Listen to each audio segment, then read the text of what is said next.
Broadcasting live to Bills Mafia worldwide with Greg Tompsett and Aaron Quinn. Welcome to the NFL. Doesn't matter what's happened before today. Today's a brand new day. It's a brand new season. Your number one podcast for objective Buffalo Bills coverage. No matter where you are, we got you covered.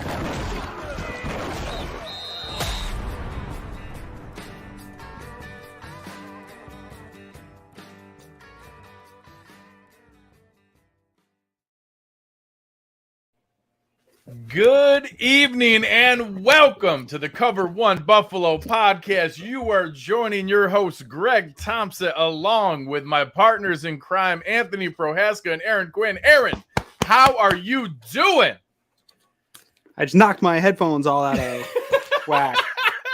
Just bruised my sternum. Yeah. You and Isaiah McKenzie. Solar plexus. My Solar, I'm on a week to week with solar plex injury.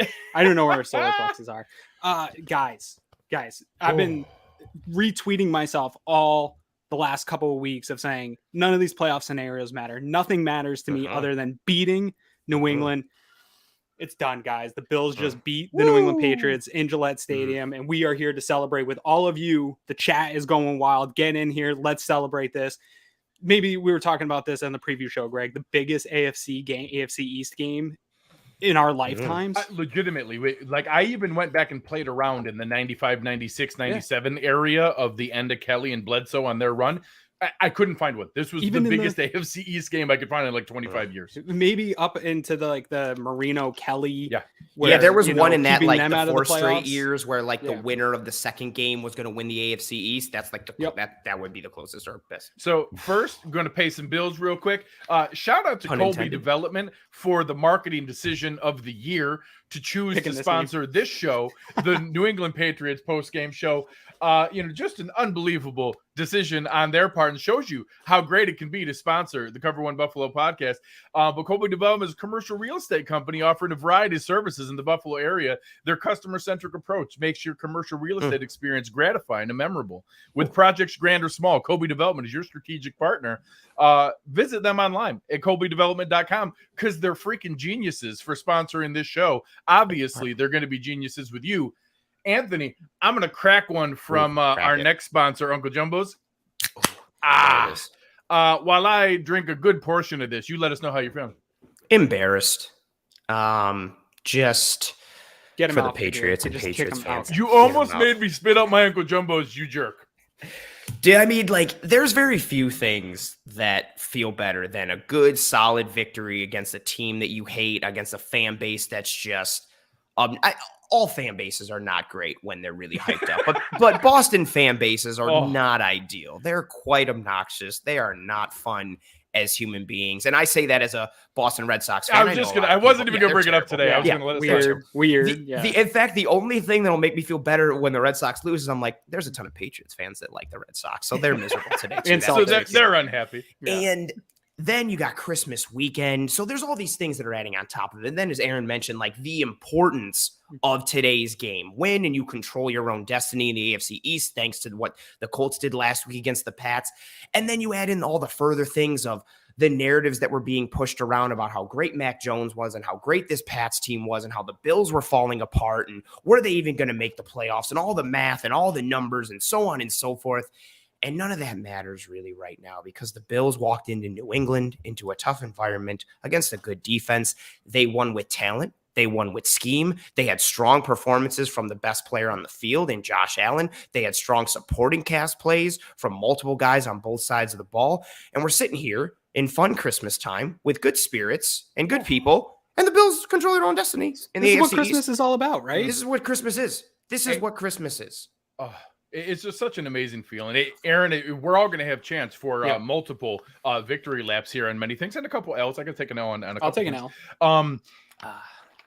What did I say Wednesday night would happen if the Patriots tried to come back with the exact same run-centric play, game plan to be able to come back and think that they were just going to control the clock and run the ball and not have to do anything else and only get a few scores and only get a few first downs? They tried it. They tried to do the same thing again.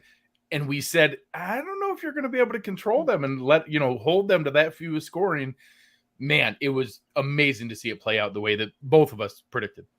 Yeah, and honestly, they did give me a little bit of scare here. And before we start taking all of our victory laps, I do want to say, Twitter was real upset, and even the Slack channel was real upset with this Buffalo Bills defense in this game. And I'm not super upset. This is still a very good Patriots team, and even with them being able to run the ball and put together multiple drives, like it's not the worst game plan in the world. It just did not work for them today because they could not stop Josh Allen at all. What's the thought? What's from the Twitter and Slack channel? You guys know I go radio silent. Where's the upsettedness? That's not a word, but feelings giving up the long scoring drives. It's hard. Which I understand. It's hard to watch. Soul sucking when you see 13 plays, 75 yards. Yeah, but also 80 play, 37, 8-minute drives. Those are tough to sit and watch. But that is how the Patriots score point. Like when they score, that's what they do. And the Bills are. I'm not giving the Bills a pass at all. I even had. When Tice was on the show on Wednesday, break it down and go over it because I was hoping that Bills fans would see an objective party break it down.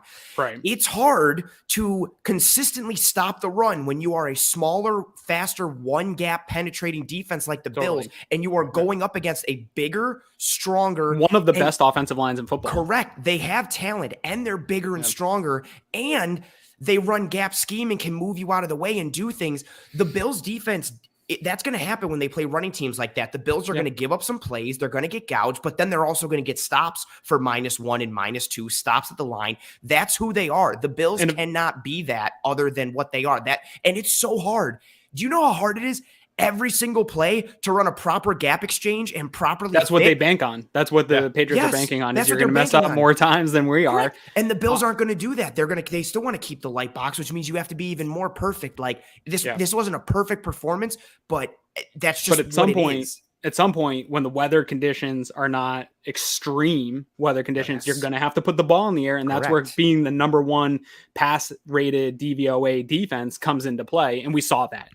Read a couple of these. Robert Endres, Allen is king, McKenzie is prince. Don't worry, Aaron and I are going to take our L on McKenzie. I'm going to flaunt. I'm not going to take my return. Yeah, we'll give a caveat. I was going to say, you guys, what else? Like you guys have always said he's like a explosive guy. Just the return pieces. I'll take a little bit. Dylan here said defenders. He juked the Patriots into hit sticking each other. We'll get to that play. Don't worry, that's going to get. I need a side by side of that with the old school Michael Vick Vikings run where he splits an OT and Beaker and the defender collide. I need that with a side by side of my heart rate during that play. It was unsustainable. Eric Farrell here. Merry Christmas, fellas. How about that O-line today? Not bad at all. Don't worry, they'll get their shine too. Just to put a capper on what you were just mentioning, Eric, a lot of spotlights for today. The New England Patriots had 8 possessions today. Is it frustrating that 3 of them were touchdown drives? Sure, but 5 of them were punts or turnovers, and that's what we are talking about. Is yes, they're banking on we can go on sustained scoring drives. And Bills had 1 drive against the number 1 rated DVOA defense, right? They only had 1 turnover on downs, no punts. Yes, correct. No 0 punts today. The only turnover was a gutsy 4th down call down at the 1-yard line trying to cap it in. And, obviously we'll talk about this. We are, we'll get to this later on, but, we're a Kumaro drop, a Sanders drop, a Zach Moss tripping on Ryan Bates' ankle away from total blowout 48-21.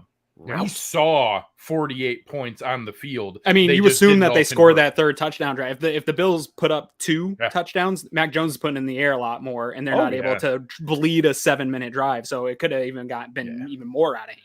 So let's rein it back in here to our normal progression. You can't put reins on this, Greg. This show is going to go off the rails a lot today. So everybody in the chat, bear with us. Going to have a little bit of excitement. To tampen down the excitement, let's talk about Josh Allen. Josh Allen today, 30 of 47 for 314 yards, 3 touchdowns, 0 interceptions, 0 sacks, 12 carries for 64 yards, including 5 first down conversions with his legs. The man was unbelievable. I saw one GIF that was sent in response, and it was perfect. And it was that moment in the Matrix where Morpheus sees, Neo be able to take down Agent Smith and turns to everybody on the ship and says, he's the one. This is the one. Yeah. To see him go into Gillette Stadium, Bill Belichick with his division leading team, number one DVOA defense, or number one defense in many metrics. Ned Ryerson, screw the Pro Bowl. Damn right. Ned's been killing it. Yeah, just crushing it. To see him go in there and put up this near flawless one throw that got away from him, that he got lucky that JC Jackson dropped. But that literally at that point, that was the one miss he had most of the day. Unbelievable game. Anthony, how do you think our quarterback played today? Phenomenal. I literally only have like three. The Kumaro throw that still could have been a catch. He sailed one on Diggs and the JC Jackson. So out of 47 attempts, 3 throws that were just like, man, weren't Singletary on that out solid. yes, on that last towards drive, the maybe. end. Yes, fair enough. I always thought too, like maybe he thought Singletary was going to like go for it a little, but that's what's fun, right? Because now we're trying to nitpick this awesome performance from our awesome quarterback. Greg, you nailed it perfectly with the lead into it. Like that, this was a big moment. This was a big game against the team that was feeling themselves in every way. And as much as honestly, with the Brady game last week, Jeff's comment here, Allen needs to be in the MVP conversation. Him and Rodgers. I don't know that it's crazy that if Josh finishes on 2 more with a heater, with how wide open it's been, it's maybe not crazy. It's definitely like a possibility. Rodgers, I think, has the lead, but correct. Josh can get there. Yeah. That's my only worry with, like, I think he could get in the conversation, but to Aaron's point, if the Packers keep rolling, Rodgers is gonna get that back-to-back years of Allen with the MVP and Aaron Rodgers. He'll get a vote. And Allen second. Yeah, 1,000%. Greg, I'm going to stick with that just to go with just to piss people, the YouTube commenters. Yeah, no one will notice. No one will notice. No one will notice. No one will notice that 1,000% of the time. It was a great performance, like with his legs, with his arm, with his reads, his decision making, and we saw the benefit of Josh Allen in today's game. Like and I'm so excited to go back and look at the film, but we saw the 2 sides of Josh Allen. We saw in rhythm, in structure Josh Allen, and then we saw the Josh Allen that was like, this didn't work out. Roll out backhand flipsy Josh Allen. Yep, I'm going to go be the best player on the field and be the most athletic guy. This is something like, this is not, being reactionary or too emotional to the moment.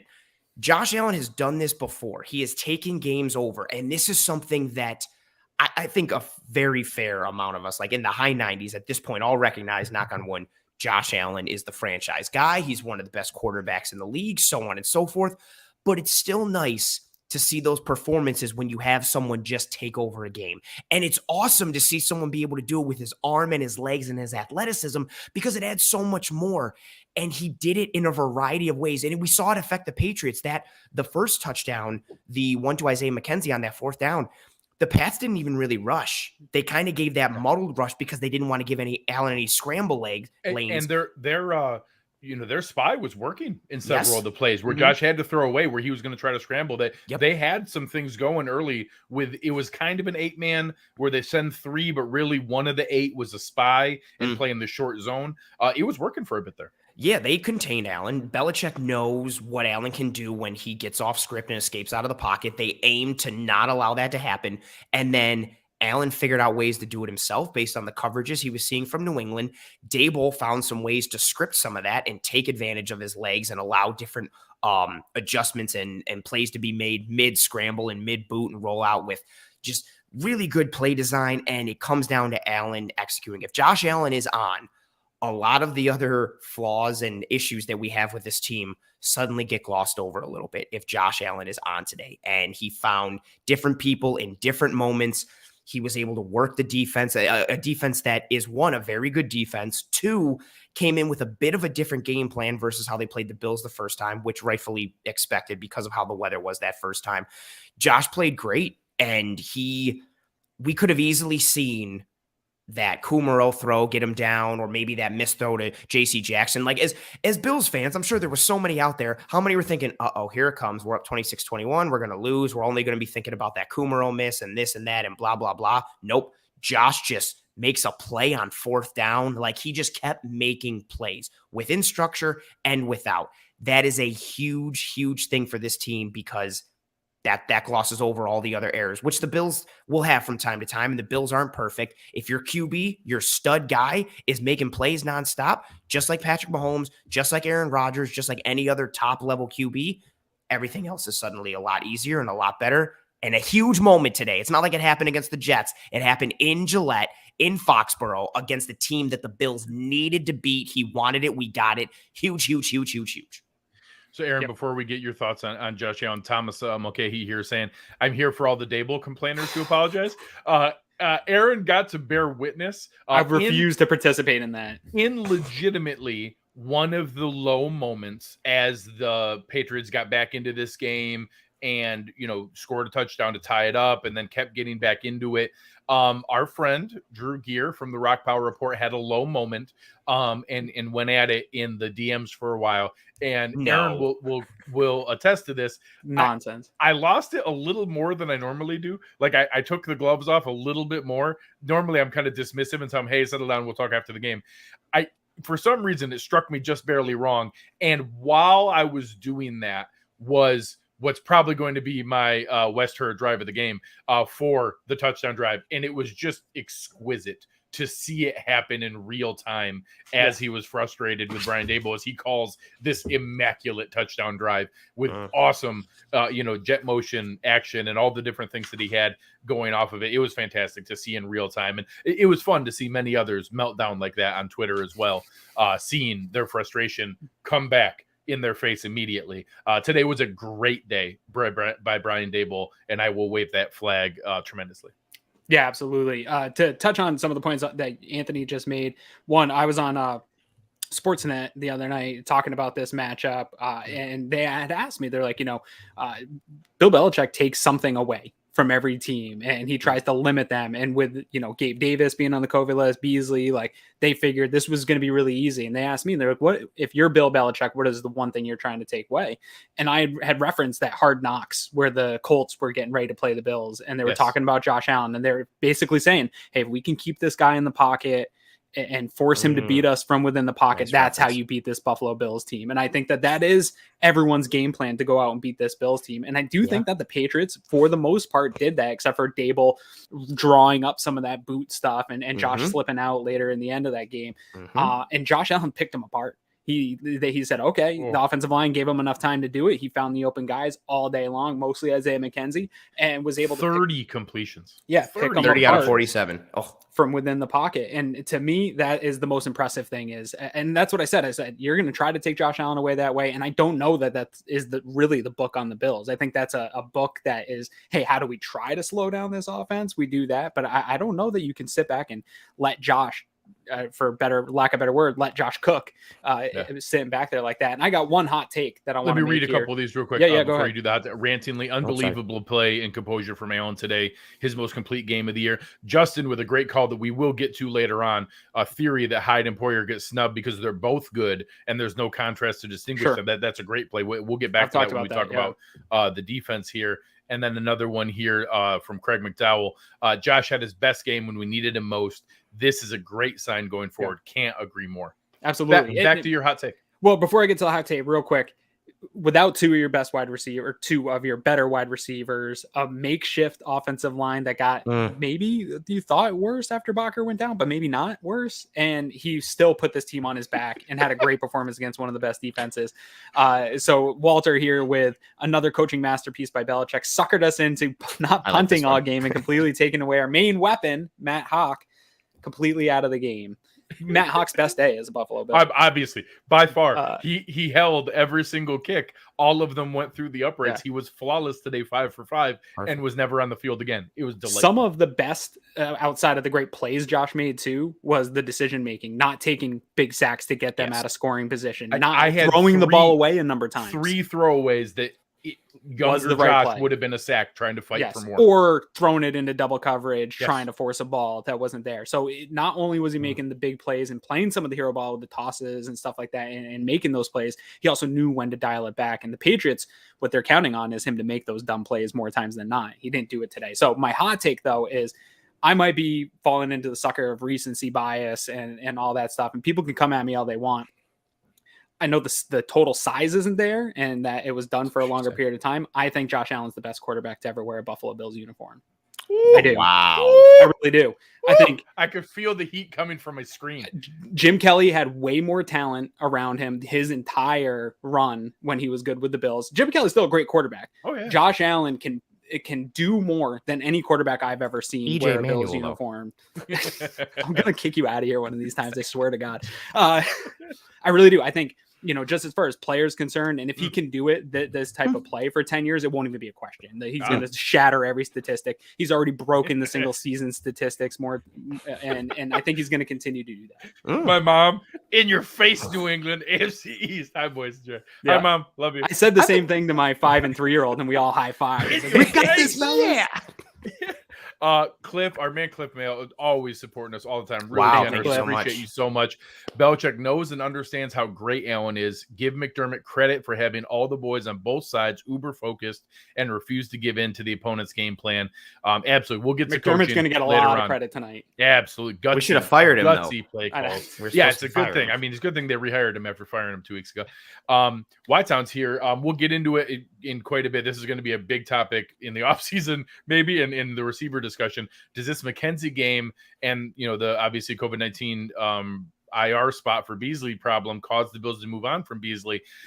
I don't know the answer to that. Another game like this, but I got to tell you, Isaiah McKenzie today absolutely put that discussion on the table. That is absolutely going to be discussed by Sean McDermott and Brandon Beane and the entire staff. He put that conversation on the table. I'm not sure I know the answer yet, but that is 100% going to be discussed. As our friend Bruce likes to talk about, sample size does. Yes, correct. Come we into need play. more, but did he? And I'm not going to take anything away from McKenzie, and I'll take my medicine. The matchup mattered, and the Patriots did not go away from the matchup of Bryant on McKenzie, and that was a huge mistake all day today. Yeah. Again, Andy, love the aggressive play calling for McDermott and Dable early on, going for it on fourth down. So many different times. We went for it, 4 times, 3 for 4. And the times they didn't were pretty logical. I think there was one coin flip time that maybe they could have gone for it one time more, but the rest, anytime they kicked, it made sense. Really, really solid. And we'll get to that as well. Anthony, why don't you lead us off? Aaron trying to get canceled here. I've been trying for like 2 years. With his shot show and over Jim Kelly take. He has been putting in a solid effort to get canceled for a while here. Eric, our man, always. If you guys aren't following Buff Wagon on Twitter, Eric is a great guy. Awesome. To the Shed. Get and if you don't know what To the Shed means, you better get in the Slack channel. It's inappropriate for YouTube. I don't want to get canceled on YouTube. But that would get you canceled. Yeah. But yeah, by all means, join the Cover One Premium Slack channel if you want to have a really good time. We have a great time here. Anthony, for today, talk about these running backs and the running back here. I will say, very, very few times. We've joked about it with defensive linemen and how a box score can lie. Ed Oliver's had that a couple times. Have you seen a game and a box score that undersells the value of a running back more than 12 carries for 39 yards for Devin Singletary? Like, I literally noticed it now as we're about to talk about it. I'm like, wait, really? That was it? Like, what a game from him today. Tough yards. And, again, 5 catches for 39, so 78 yards from scrimmage and a touchdown. Obviously, a better overall game. But, man, talk about how much better it was than that 3.3 yards per carry would indicate. We've been talking all year about, like, the running game as a whole. And every time we talk about it, it's talked about the running backs and the linemen. And something that I mentioned last week was the Bills have – you can either have an offensive line that allows your running backs to succeed, or you can have a running back that's so good that he makes up for the errors up front. And I said the Bills have neither of those things, and that's why they're collectively middling. We saw a touchdown run today from Devin Singletary where wasn't blocked great. There's a guy right in his face, a linebacker who is bigger than him and outweighs him. And maybe some of the biggest linebackers in the NFL. Yes, very. Donta Hightower and Bentley are monsters of men. They are very large. And Singletary just ran through him for a touchdown. He made a play. He did a thing that you have top-level running backs do, which is like, yeah, we didn't block it up great, but so-and-so just made a play. And you see good dudes make plays, whether they juke somebody or they wrong shoulder them and take a good angle and get to the end zone. And I thought that was indicative of Devin Singletary's play today. He seemed to just continuously win in different scenarios. And I know the rushing stats you mentioned there are very misleading with the 12 for 39. I thought the bigger one was his play in the pass game. 5 catches, 39 yards on 6 targets. The only incompletion was the one that Aaron mentioned earlier on that swing pass that Allen kind of got a little ahead of him. Yep. And just throw it a bit real too quick. comment there. I wish I had remembered that during the Josh Allen discussion. Another thing besides the throwaways was his willingness to check down, and good on Dable for constantly giving him that outlet. Oftentimes it was McKenzie. A lot of times it was Singletary. One for Moss, another one for Knox, another one for Gilliam. Good on them doing that. Before I go back to you here, Matt, with a comment. Back on top of the AFC East, LFG. If you guys want to see pettiness, I am going to be searching back into my mentions to retweet so many Patriots fans tonight. It's going to be delicious. Come and follow me. We're going to have a blast with it. And then our man, Joe Reed. Joe is an awesome follow on Twitter as well. Really good dude. Always supporting us. Really appreciate you. And one more here, jumping in all the time. Peter Battaglia, nothing much to add. Just happy to be listening while shoveling snow in Seattle. Go Bills, and great to see Singletary get some great yak. Appreciate you, man. Stay safe out there with the snow. Oddly, we had a very mild and green Christmas in Western New York and in Cleveland. Wet and kind of weird. Yeah. But yeah, good on you and stay safe out there, brother. So back to closing out these run game talk. And Greg, you started to mention that. Well, you not even started to mention. You did mention it. The piece on the checkdowns from Allen. I'm going to interrupt you again just because Mina Kimes agreeing with you. Read this out loud because it's exactly. Oh, this is a good one. Nice comment here from Crosby. He said Mina Kimes, her money tweet, Josh Allen finding that perfect balance between methodically working his way up the field and bonkers playmaking today. That's what we all want. That's Josh Allen in a nutshell. Yeah. Playing within structure, playing outside of the structure, making plays, just literally being a playmaking quarterback. Almost makes you think a guy like that would be someone that fans would want to see in the Pro Bowl, but I guess probably not. It was nice to see what he did early with the running backs, getting the ball to them underneath. And Greg, I wanted to add on to that point too. What was nice is he was getting to those underneath looks early as the linebackers and second level defenders were still dropping into their drops. So when he was getting the ball early into Singletary's hands, he had even more room to work because the defenders weren't working their way back to him to close it down. They were still in their progressions. And by making those reads early and decisively and quickly, it allowed more success in the underneath game, which was huge. And yeah, Singletary was a big part of that. He just seemed like he was always winning, getting yards after catches. That comment noted. What was the second play of the game, I believe, when he gets that little dump Gabe Davis. Yes. Great comp. Just great drags Duggar up the sideline for a legit 6-7 yards. It might have been 7 or 8 yards. It was up there, and it was like carrying a safety. It wasn't a cornerback. Like Kyle Duggar was linebacker for them. He's like 230, 235, and carried him on his back for like 7-8 yards. Yeah. And he didn't even step out of bounds. Like, that was even better. He had the balance and the wherewithal. I think Duggar also thought he was going to go out of bounds and wasn't ready. I was expecting a challenge to come, and I'm like, okay, it's going to be third down. And then nothing happened, and they just kept playing. And I was like, all right, I guess first down, I guess. Singletary looked good. Moss, in his limited action, I mean, Greg, you hit it at the top. He should have had a touchdown run. He trips over Bates, but good run from bad him. Luck. Yeah, bad luck there. But Singletary was really the guy that carried the show today. Had a couple good runs. Really good job in the passing game. And again, those passing plays where the defense is just dropping playing. And what the Patriots did today, they played a little more too high today, and they played a little more zone than they did in the first matchup. Again, as expected, based on how the weather was that first time. And the Bills just took advantage of it. Okay, cool. You guys are going to drop like 11 yards deep. I'm just going to dump it off to my running back for 4 to 9 yards, and then we're going to take great timing on the comment here from Thomas McKay. Considering the shuffling O-line blocked well, but the scheme was clearly designed to get the ball out fast, and Allen executed perfectly. Yep. And when you have that kind of scheme and game plan already in place, combined with how your quarterback is playing, an injury up front is so much more mitigated because you don't have to. You're not like, we're playing with deep sets today. Yeah, you're better. There was a comment earlier that we were in the middle of discussion. I have a chance to bring it up, but honestly, wasn't it kind of weird that when Botker went out, a piece of my mind went, "Oh, I'm kind of glad Dawkins has to come in." Like I wanted that to be the offensive line, and don't get me wrong, I feel terrible. Ike Backer's a good dude. He's fought hard for this team. An Achilles injury is a terrible injury, especially in a free agent year. That's a really tough blow for a good dude. When it shuffled the pieces around, I'm not happy that he got hurt at all, but that was the lineup I wanted. I wanted Brown back to right tackle. I wanted Williams back to right guard. I wanted Williams in at left tackle. And then honestly, good on having the combination in there of Ryan Bates for his first real action, honestly kind of pulled together pretty well. I can't wait to go back and see it, but 0 sacks and 4 yards of carry. I'm going to assume Ryan Bates had a pretty darn decent game. So looking forward to seeing that, and curious what that leads to down the line here with some more play. But any other comments on the run game before we go on to maybe, obviously I think Josh Allen is rightfully the attention today, but maybe the number 2 option.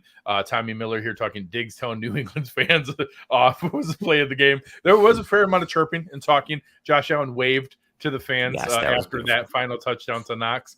One more super chat here before we move on. Well, we finally found out why we keep Ryan Bates around. Solid performance. I certainly made those comments. I know Aaron did as well, that, hey, if we've had him around for this many years and he can't play now with Ford out and Feliciano and all these things, what do we have him for? They finally broke glass in case of the emergency. This was the emergency, right? So, Aaron, I think I'm going to give us a little bit of credit. We talked about the fact that we had no concerns and were excited about when Isaiah McKenzie had the ball in his hands and the playmaker he was and what he was capable of. But we were concerned about the decision-making and special teams, and we're okay with the move to Stevenson. I'll talk about that even later. I won't lie. I don't know that I thought there was an 11-catch, 125-yard, 1 touchdown game in him. I don't. If Aaron gets canceled for Nate Thompson as a replacement, I'll talk to my mom. She might be able to jump on. I think she'd be pretty good. 11 catches on 12 targets. I don't have it in front of me, but I'm going to go on a limb and say 5 or 6 first downs at least. Right. Maybe more. I know the Miami game last year was flashier and more touchdowns and stuff, but just with the circumstance and the meaning of today, this is a career game for Isaiah McKenzie. Even with the comments that we threw out there of, hey, he's really good when he has his ball in his hands, we don't have concern about that. I never thought this game was in his repertoire or in his future. God bless him. Good on him. Career game from Isaiah McKenzie. I cannot be happier to take an L. Yeah, and I'll go a step further and taking my L. There was I forget who it was. I think it was maybe Doug Farr, saying that he was a better slot wide receiver than Cole Beasley. He's like last year at some point. He said, and there wasn't evidence to support that at the time that you went back, but I thought it was a total joke. And what I will say is, I think outside of the speed, which I think played a lot into him getting open today against Brian. Brian's not a good. My mom said she's not coming for your job. No worries. All right, I appreciate that. I need this, guys. I need this. I need this in my life. I need this in my life. This is all I've got. No, what impressed me the most about McKenzie today wasn't so much his speed getting up, because I do think that was a bad matchup. I think Brian's probably the worst of the New England defenders. And that's somebody that I wanted to expose the last game that we didn't get to see the Bills kind of air it out. So I think some of it had to do with matchup there, and the Patriots really unwilling to go away from that matchup, which kind of was weird to me because he continued to beat up on them. Oh, I can't hear you. Can you? Yeah, he muted himself. Oh, yeah, now you're Steve. I'm clicking all kinds of buttons. Yeah. What is going on? My sister's trying to get my nephew on the show. All kinds of family's trying to take over. I made a comment on that in my game Succession thread. Yeah, there's a lot of competition. That it was really refreshing to see Allen and Dable zero in on a matchup and hammer it until they stop. Like Beasley versus Miami this year in the second game. Yep. Correct. Exactly. If you're not going to switch and you're going to leave, and God bless him, 41, whoever that was on the Brian. Miles Brian. Yeah, Brian. If you're going to leave him on McKenzie, we're going to keep throwing him the ball until you adjust something or switch the zone or do something, get out of here, because he can beat him. And he did. Yeah, but it was not just speed. He also, there was a number of nice routes. We saw that 3rd and 4 or something, like 3rd and 5, where he had that same out route Beasley does. He got some space. Well, they ran that pick play. I love seeing that. Ran the pick play. We saw him come down with some nice catches where Josh was a little ahead of him and come down where the play he got hurt. Like, that's a tough catch to make. So it wasn't just speed and we got the ball in his hands. He was playing like a true wide receiver. Yeah. Our man Mike Thomas from Allison South, great supporter of the team. I love it. Let's start a $19 McKenzie fund. I will. Bill's Mafia is going to run me out of money with all these. I will take all the L's that I need for that one. But Anthony, talk about these receivers, and honestly, kind of a dinged up Stephon Diggs gutting through this game several times, needing to check out. Emmanuel Sanders trying to get himself back in, but I saw him have to check out several times. We saw Jake Kumaro, getting good reps, trying his best, came down with his catch was critical, but that drop would have been huge. Could have been big. And again, an amazing play call by Brian Daboll, the naked bootleg and the leak, and he was wide open. It was schemed up perfectly. Honestly, when you take as I'm rattling through it and kind of realizing it in my mind, only 3 targets to Dawson Knocks. Isaiah McKenzie was the engine in this offense today. It was, 13 targets to Diggs, and critical. He has the gravity that tilts the field, but it's harder and harder not to give even more credit to Isaiah McKenzie today. Just an incredible performance. He had a tremendous game, exactly what you said, and it's his type of player profile in this offense is something that is very dangerous. Somebody with speed who has the ability to separate, who has the ability to have yards after catch because of their speed and quickness and burst, isn't something that the Bills really have. Like, Stephon Diggs is quicker than he is fast, and he's a tremendous route runner. So is Cole Beasley. Gabriel Davis is sneaky fast, but his yards after catch haven't been crazy as well. He's more of a big play guy, but we haven't have somebody who it's like, we'll just get the ball in his hands and he can go make a play. McKenzie did that multiple times today in conjunction with also running good routes and finding soft spots in the zone. He and Kumaro both had several plays where Allen was rolling and they were flowing with Allen. And then all of a sudden they just kind of looked around and were like, oh no, here's the soft spot. Let me settle down. Boom, show my numbers, wide open, first down completion.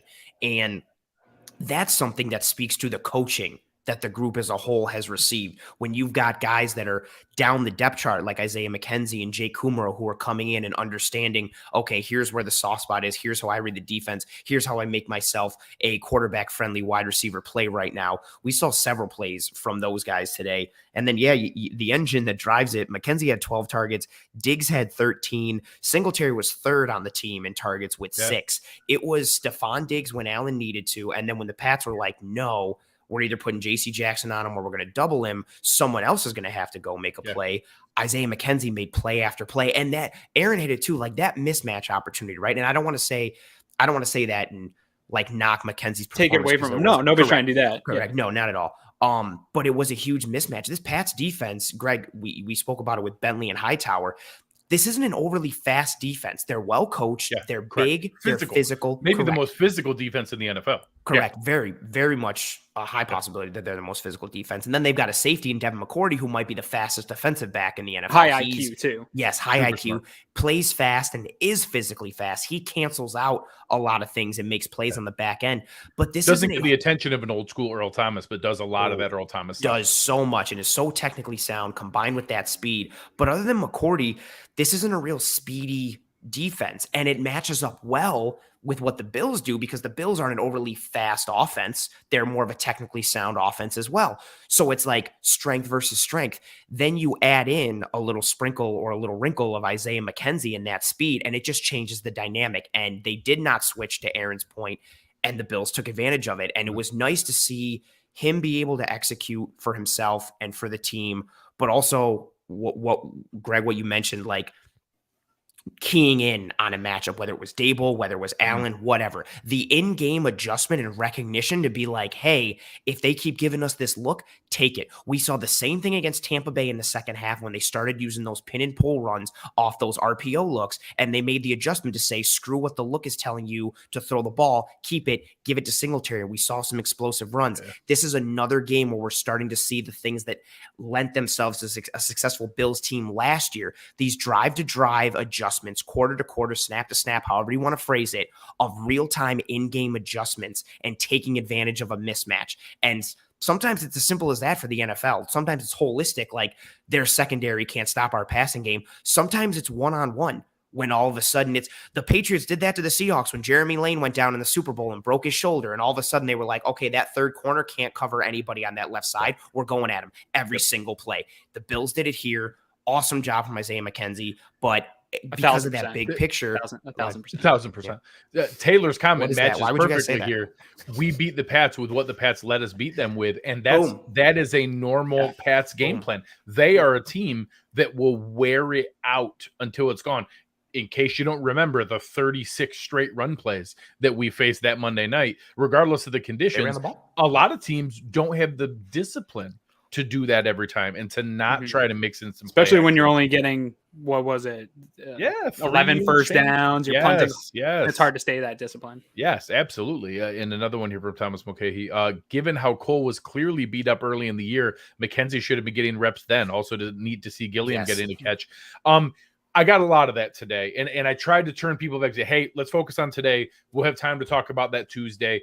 Part of me taking an L is maybe a little bit of Dable and McKenzie and McDermott saying, hey, were you too focused on the special teams ball control decision making, and maybe this shift should have happened earlier, that Stevenson should have taken the primary return role, which we'll get to. He was very good today. And McKenzie just should have been an offensive weapon, and that should have been our focus to shift to that.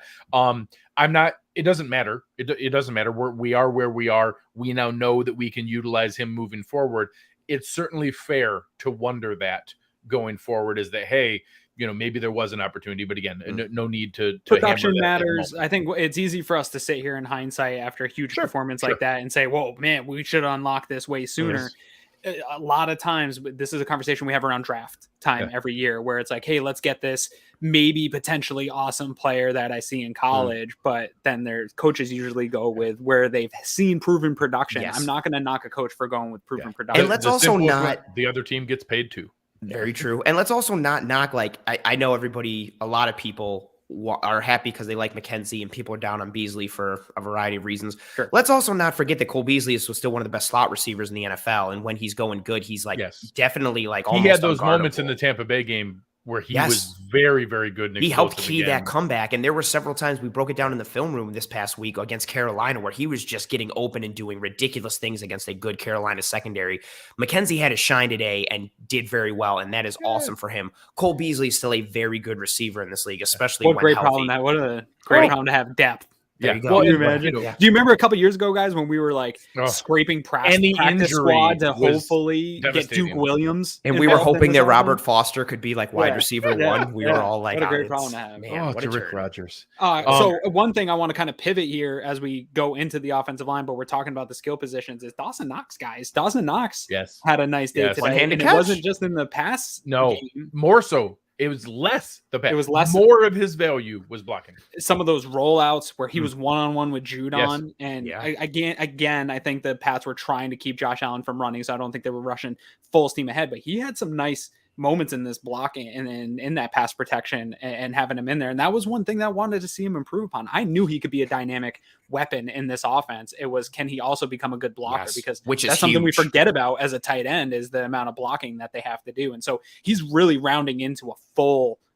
tight end one. And so I think there's probably some people out there that can take some medicine on that Dawson Knocks take too. And I think that, today was a great performance from him in that he didn't need to be the guy that get the ball. I thought he was going to be the matchup against Bentley, against Hightower, that you get him against those guys and work that matchup. But really it ended up his best asset today was his blocking. Yeah. And this offensive line, I think, was really eye-opening. I've leaned into, Joe Reed again with the generosity. We appreciate you so much, Joe.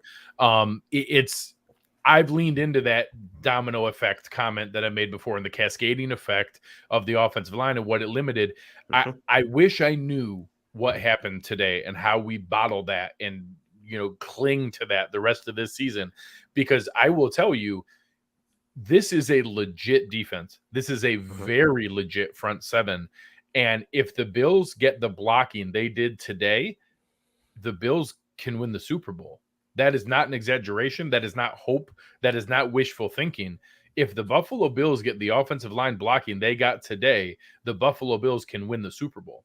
Dan here just saying that I love when the announcers are rooting for the Pats or Chiefs and they lose and the announcers get all sad. There was a stretch there where Charles Davis was openly rooting for the Patriots and showing disappointment in his voice when they didn't get calls and lobbying for them in the penalty situation. It was super weird. It was awkward. It was, you could tell even Ian Eagle was kind of just like, okay, here? Charles.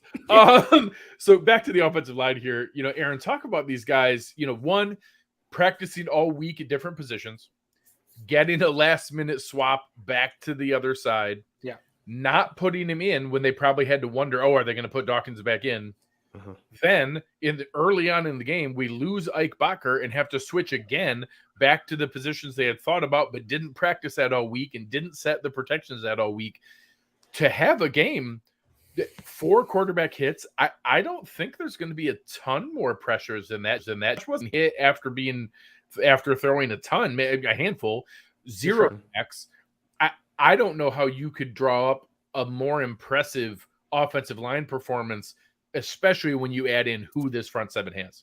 Yeah, it's really difficult for me. I've said it so many times on this post-game show to talk about offensive line after a game without watching them is really tough for me. But what we do talk about a lot, Greg, is the egregious stuff, right? Like when you see egregious stuff, it's hard not to talk about it. And I didn't see anything totally crazy. We didn't see a lot of free rushers. We didn't see Judon was pretty much kept in check throughout this game. He had that dirty hit on Josh Allen, a late hit.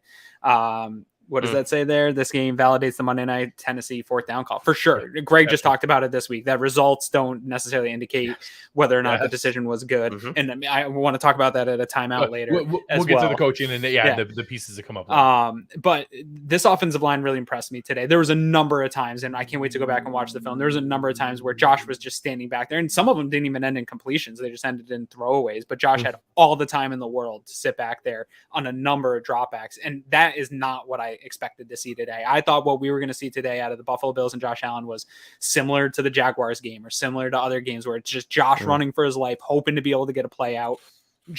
When I saw Deion Dawkins wasn't going to be playing as far as a starter and warmups, that made me feel even worse. I had a sick to my stomach, like Josh is going to get killed in this game.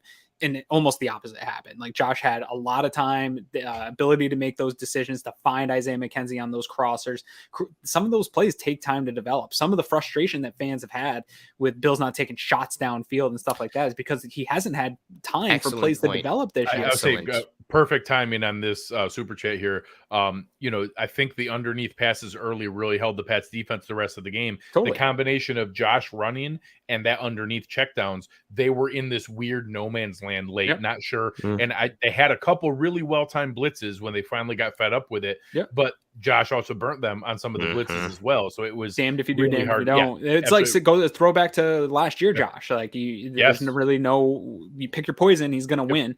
Dable gets a lot of credit too. There was a lot of the roll bootleg stuff that we haven't seen a ton of this year, where he got Josh out into space, and that's where you saw Knocks holding off guys. Bootleg, it was a one-on-one jet motion. Totally. Bootleg off the jet motion, and then becomes a one-on-one. And it's like, can you just hold this one guy? And then the pressure's not going to get to you from over there. So it was also coaching, sort of making up for some of the weaknesses, but hats off to these guys. And one thing I think, we talk a lot about this interior offensive line, and I'm not ready to keep any of these guys next year. I still want to draft the interior offensive lineman early and often. But I think, we've had a lot of conversations about, oh my God, we got to get John Feliciano back. Oh, who's the best 5 on this team? And I think I've been saying all along that I think it's a bunch of below average replacement level players. There's not a ton of significant drop off amongst the group. And I think that you saw that today, that, they can play fine when they're all, no matter who's going in there. But I don't think, with Feliciano not being active, I don't know that there's a significant drop off from him to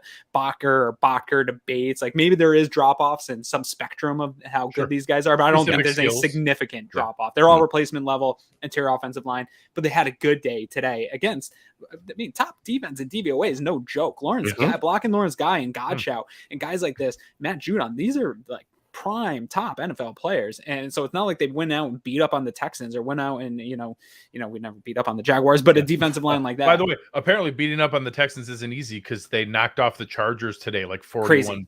Crazy. They also almost in the NFL today. They almost beat the Pats in Houston earlier in the year too. True. Before we go to you, Anthony, on this, I want to read Joe's comment here. McDermott outcoached Bill Belichick today. No small task considering he's the greatest of all time. Definitely seemed personal. The visiting coach won both of these intersections. Don't give Belichick too much credit. He told you guys. Yeah, just really exciting way to see it. And I'll ask you, Anthony, after last week's performance with the 9 pressures given up, 5 sacks, Spencer Brown really struggling very publicly, then the combination today of the will he, won't he, is it left side, is it right side? hey, it's left side, you practice there a week, but now Dawkins is back, you might have to switch, then starting left side, then switching back to right side. Talk about how the rookie looked today with that kind of, flip-flopping there. I certainly was critical of him after last week's loss and was very impressed today.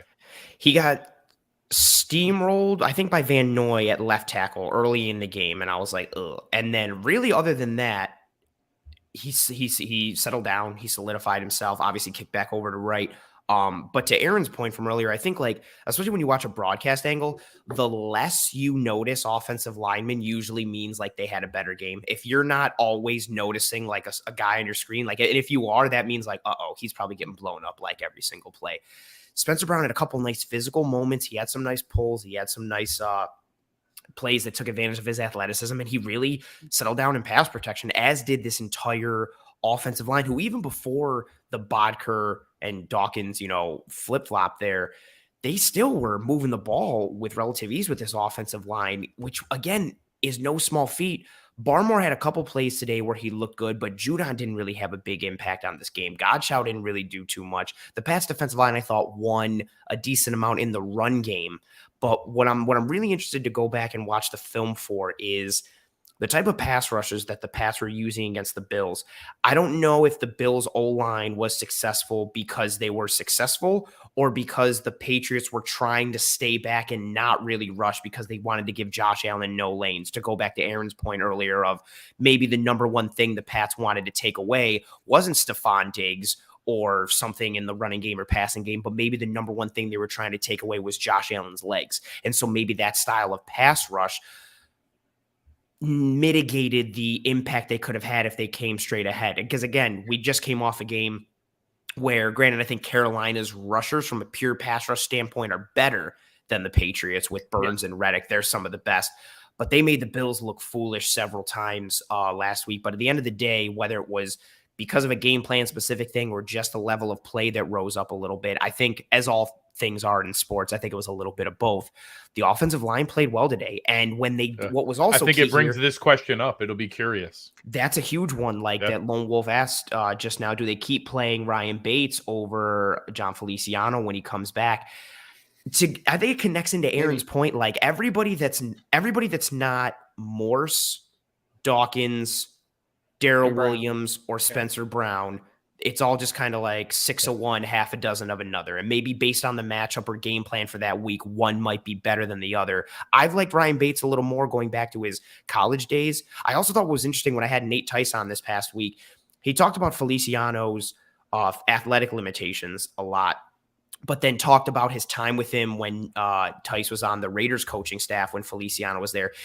Tice talked about how smart Feliciano is and how he helps Morse align pass protection stuff when they're at the line of scrimmage together, and how smart from a football IQ standpoint he is, which is something I didn't really know or hadn't considered. So that throws a little wrench into some things for me, but I just want to do whatever can allow for more cohesion for this offensive line. Chemistry is a huge piece for the O-line. Things seem to click a little bit today. Hopefully we can keep it moving forward, because although Barmore got some pressures and made some plays holistically, this O-line played good today. So as we switch over here to the West Her drive of the game, our sponsors at West Her, the number one auto dealership in New York State, dealerships in locations all over Western New York area for you, serving all your automotive needs. We talk about our drive of the game, and I'm torn because the petty part of me wants to pick the drive that I was talking trash to Drew Greer during when they did it, when it came back. But ultimately, I have to go with the one that went from the end of the third quarter into the fourth quarter. The Patriots had just brought it back close, 20-14. They answered the Bills' opening field goal drive with another 14-play, 75-yard touchdown drive to make it 20-14. The Bills get the ball. Nice kick return by Stevenson, takes it out 31 yards, and then you see them move down the field. You get another fourth down where they're moving the ball down the field. This is the one that ends with that tough run, back-to-back runs by Devin Singletary inside, going down 2 yards to the 2-yard line, then 2 yards down into the end zone, and even tries to go for a 2-point conversion. So my touchdown drive and West Her drive of the game will be that touchdown drive to put it back up 26-14 because of the answer that it provided in that moment.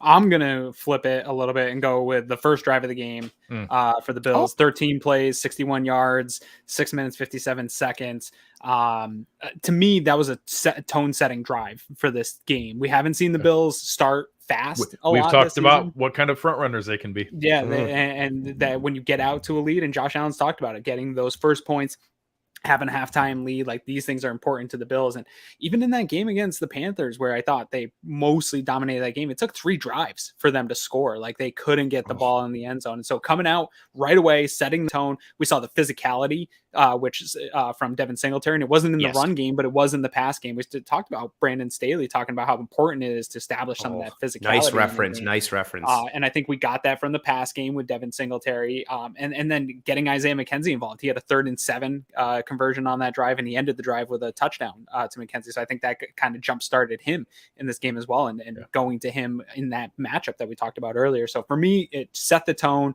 and the offense really never looked back. Like we said, they had 1 turnover on downs, but other than that, they scored on every single drive in this game. So to me, it's that first drive of the game, got everything started and never looked back. Anthony, where do you go for your Western drive of the game? I'm happy that I had a third option today and that both of my options didn't get stolen like the last time. You're over preparing now. Yeah, I just have tons of notes on every single drive just to be prepared. Well, now for my tertiary drive of the game. I love what both of you guys went with. I lean more towards Aaron's because that front running piece I think is very real. So that tone setting first drive coming out was very huge. But just for the sake of adding another one, I'm going to go with the one that put the Bills up 33-21. That drive that really kind of put the nail in the coffin. 13 plays, 75 yards, 5 minutes and 7 seconds. That could have been an interception by J.C. Jackson and the Bills. It just started out huge. So you come out, it's 1st and 10 at the 25, incomplete pass. 2nd and 10, incomplete pass. Yep. And it's all of a sudden it's 3rd and 10. You're on your own 25. Gillette is rocking. Because it's 26. They just pulled it back within 5 because you rightfully went for the 2-point conversion, but didn't convert. So you're like, oh God. Yeah. So you don't convert on the 2-pointer. And then the Pats come down and score a touchdown. And then your first 2 plays, you go incomplete. And not everybody, but it's easy to all of a sudden feel, whether you're a Bills fan or a Pats fan, to be like, here we go. Here we go again. Just watch over. Yep. And all of a sudden you can be sitting there as a Bills fan being like, okay, well, so what if we punt? Like, let's just get the stop and we can still win this. Yep, let's just hold them. And then we get 3rd and 10, 17-yard completion to Isaiah McKenzie. Then we get another big completion to Isaiah McKenzie, and all of a sudden you're in New England the one territory. Where he dives and lands on the ball. Yes. Earned the key to the city with that one. Man, we should just name Isaiah McKenzie Mayor and whatever else he wants right now. Mayor McKenzie has a nice ring to it. I like it. And then he's little. We can give him a huge top. Somebody had a good name for him. I'll look it up and put it maybe in the show notes. But somebody, because I was 3rd and Isaiah, 3rd and McKenzie doesn't, but 3rd and Dirty sounds good. Ooh, Dirty is nice. I can roll with that. That's fair.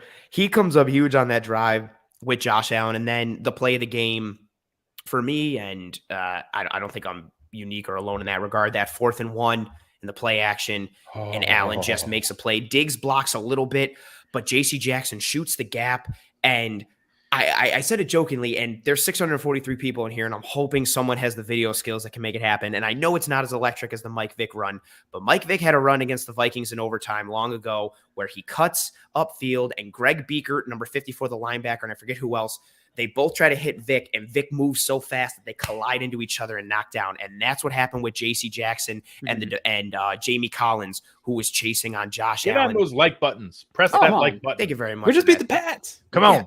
Throw a like for the Pats. Even if you hate us, if you like the Bills, just drop that like. I am worth tolerating to watch the Bills beat the Pats. Just to talk about good stuff. And that was a huge moment. That was, again, I like the play call, but the Pats did everything right. They have that play schemed up. They adjusted. They knew it.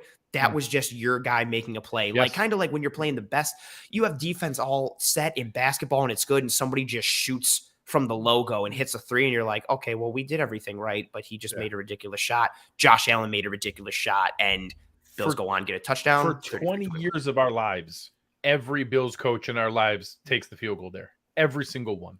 Mm-hmm. It wasn't a horrible decision. It would have been reasonable. You're up 5. A field goal puts you up 8. It's not up 2 possessions, but worst case scenario is they have to score a touchdown and 2-point conversion to be able to tie the game. The fact that Josh Allen had the faith from Sean McDermott to say, hey, this is our $258 million quarterback. We are going to ride or die with this man. We are going to go as far as he takes us. Yeah. Josh, go win us this game, and puts the ball in his hands to be able to do that. And Bill Belichick makes the right defensive call and puts them in the right spot, and Josh jukes them out to convert and then finish the rest of the drive to be able to score a touchdown to put the nail in the coffin. To send all those Patriots fans that were just after that JC Jackson drop were wicked loud, send them walking. Wicked loud. They're all walking. Another one. Thomas has been awesome here tonight. Really appreciate you, Thomas. I do have amazing night tonight. It was Primetime Adam Zytek 3 on Twitter. Came up with the third and dirty. Beautiful. Nice You could even share that tweet if you find it. You could pull up on the screen. High percentage chance we see these guys in the playoffs. Seeing how limited Mac is beyond 15 yards has to make us feel good about a rubber match. I hope we get a third matchup with these guys. After some of the other alternatives in the AFC, you tell me it's going to be a combination of Siri wants to get in on this action. She's so pumped. She wants in on it too. You tell me I have a choice of the Chiefs and the Colts and the Patriots. Give me the Patriots again for a third time. I'd rather just get a bye to the Super Bowl. Is that a thing? Yeah, we will sign up for that. So, as we pivot back, now go to this defense. I will say that the defensive line, we're in a tough spot. Redhead here, too drunk and happy to have a take. Merry Christmas, Bills Mafia. God bless you, Redhead. We appreciate you, man. This is a great day to celebrate. I think that the defensive line had a solid day. I know they started getting the best of us maybe in the run game a little bit later. Joe Buck's here with them. You guys are awesome tonight. Really appreciate you so much. I know they started to get the best of us in the run game a little bit in the second half. We had the one sack early on a critical third down stop from Ed Oliver. That was great to see. We ended up with 4 pressures. There were 5 knockdowns. I think that the defensive line was good, and against a offensive line as talented as the Patriots are, I think good and solid is about as good as we're going to get. We're not going to get one of those Dolphins games. We're not going to get, a Houston Texans kind of performance here. So Aaron, this defensive line, I thought that they acquitted themselves well. I thought Harrison Phillips had a nice game today. Harrison Phillips had a really nice game. And I think I tweeted it out. I think, one thing we forget about players and injuries and stuff is it takes a while after a devastating injury, especially the bigger guys, to get back to full form. And I do think he's finally hit that stride over the last couple of weeks here. And it couldn't have come at a better time with. I'm going to interrupt Aaron to read Dave's super chat. Dave Arena, no question. This week, just wanted to say you guys do such a great job. Merry Christmas, Dave. And huge win. Go Appreciate Bills. Dave, you're awesome in here all the time with us. Really means a lot. And yes, I'm on vacation this week. I'm going to consume so much NFL content of just listening to people talk about my team and going into Gillette and ripping the souls out of their chests in front of their mama and everybody. It's going to be fantastic. I can't wait to listen to I'd like to say that's the same for me, but my kid is also, both my kids are going to be home all day, so I probably won't have anything to be busy chasing those guys around. But no, I think, Harrison with Star. Another one. Here, somebody in the chat. This is awesome. This was me like 5 weeks ago. I just could not get one. Honestly, the next person that, as soon as I get done reading this, give Aaron about 3 seconds to start talking. If you keep paying us, I don't care. If you do another one, I will reimburse you for the. I will match the super chat if you interrupt Aaron one more time. It'll be amazing. But somebody in the chat, go find us Isaiah McKenzie's charity, and we'll put it up on the screen. A great way for Bills Mafia to show our love for Isaiah McKenzie today. Somebody go find that. Bring that over here. We'll put it up and share it and put that out there for everybody. Aaron, go ahead. I can't wait for someone to interrupt you. No, I'm just going to sit here silent. For nobody speak. No, but I think the defensive line actually did a pretty good job today. I think Twitter was really harsh on them during this game because it is frustrating to watch a team go down and put a 7-minute long 17-play drive together and run over and over on you. But again, to Anthony's point earlier, the New England Patriots are expecting their gap scheme to you're going to miss a gap somewhere. You're going to make a mistake somewhere and we're going to get those yards out of you. But as soon as they had to put the ball in the air, which is what we knew at some point, this was going to be, if you scored and kept pace enough, you were going to put the ball in Mac Jones's hand and make him beat you. And I think those pressures, when we see Thomas, I wish somebody would have paid more so you had to reimburse more. But I'll take it. But I think when we look at this, the pressures, I think they're going to increase as PFF gets a look at this and Sis gets a look at this. I think a number of those terrible Mac Jones throws that we saw were actually him getting pushed off his spot. And it didn't look like a great pressure, but these guys were getting in the backfield and getting to him and making him throw balls they didn't want to throw and overthrowing guys. Mac Jones had a horrible day today. When people go back and look at that game, he was splattering balls all over the place, not even getting close to guys. Even on that one where Taryn ended up with the holding, which wasn't a holding call, that ball was not even close to catchable for Kendrick Bourne. That was way overthrown. Mac Jones was 14 of 32. Just wanted to put that out. Terrible game. And a lot of that I do think had to do with the Bills were getting just enough pressure to make him feel like he couldn't stay in his spot and get off. And he's not a guy that's going to run in front. Ghosts. That's where that comes from. A couple folks here chiming in. Looks like just agreeing with the first one, the Cystic Fibrosis Foundation. Patton found a little bit more info. Cystic Fibrosis Foundation of Western New York. So we'll look and see if we can find the link for that, and I'll send it out for everybody. But good job, guys. Again, show your love. Isaiah McKenzie put his body on the line on that catch. A lot of receivers try to put their arm out to brace themselves and don't get two balls on hands on the ball there. He did that, landed on the ball. Awful lot to be able to sacrifice an amazing career day for Isaiah McKenzie. Let's show our love. One last thing on the line before I pass it off to you guys. That Ed Oliver sack was huge. My kid doesn't watch the whole game with me, but we were sitting there, the snacks were out. He saw that and he heard his name. My kid's name's Oliver. And I got him an Ed Oliver jersey earlier this year. And he's a guy, it's a little big for him. He's not interested in it, but he heard Oliver and he's like, oh, that's Oliver. He just made a play. So thank you, Ed Oliver. Nice. I think my kid's starting to get. I've been trying to make him an Ed Oliver fan here for the last few months. I think that sack might have done it. He has your name. Cheer for him. That's what I'm saying, man. Wear this jersey and cheer for this guy. He's awesome.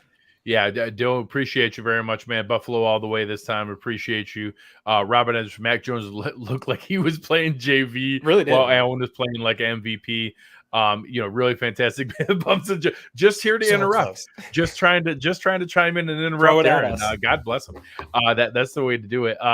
Anthony, as defensive line, linebackers, how are you feeling about this front seven today? I thought that I know a lot of people try to make a big deal out of how many thump plays there are from Tremaine Edmunds. He had at least 4 today that were like jump off the screen. You could hear the hit kind of hits today that we hear from Roquan Davis and we see from guys like that. Like, I want to be able to see those. I thought Tremaine Edmunds brought those today and really had a strong game. You said Roquan Davis, and that made me think of a combination of Demario Davis and Roquan Smith. And could you imagine what kind of linebacker that guy would be? Oh my God. The crazy part is those were the 2 linebackers in my head as I'm thinking about those kind of hits. Dude, could you like that? Both those guys are sick, but if you morph them, holy hell, that's quite a fusion. Yeah, get Roquan's speed and Demario's thump. Yeah, that's the guy. So nasty. Tremaine had a couple nice plays today, and it's crazy. It's like he's not the worst linebacker in the history of football, like some people want to make him out to believe, just because we traded back up in the first round for him and got him, and he hasn't been Luke Kuechly, so he's terrible. Smith. Almost as good as Andre Smith. So close, and AJ Klein is so much better too. But yeah, Tremaine made some plays today. For the linebackers, Milano had a couple plays. Klein had that nice. He bit on play action. This is the one that stuck in my mind. Douglas Masters is bringing up the one at Jacoby Myers in the open field. That's tough on a moving receiver to land that kind of hit.